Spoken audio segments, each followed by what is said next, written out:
मोटू one विभाग द्वारा 1078 कईंच उद्धार 3 जन होती गिरफ।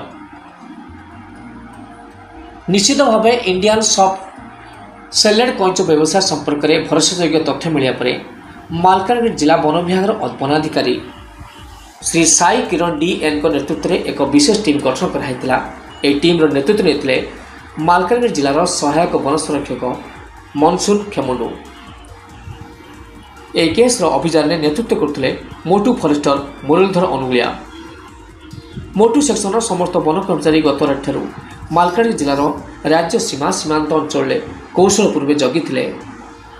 अपराह्न प्राय 4टा बेले मोटू कोंट्रा ब्रिज निकट में इंडियन सॉफ्ट सेलेड कईंच अवैध चोरा चालान सहित जड़ित थिबा 3 जन व्यक्ति धरा पड़िछथि।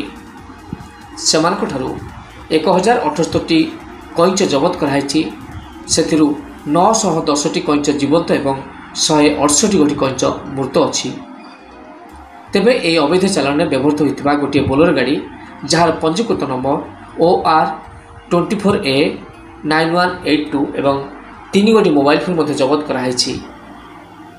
यह कईंच आंध्र प्रदेश MPV 65 ग्राम को विक्रय एवं खाइबा उद्देश्य चोराचालान कराउथला।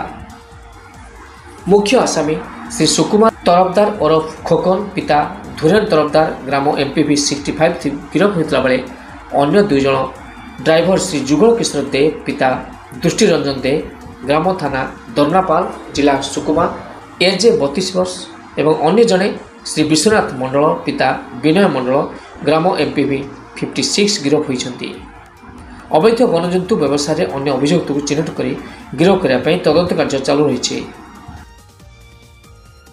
मालकानगिरी प्रियंजन प्रणाम रिपोर्ट OTN TV।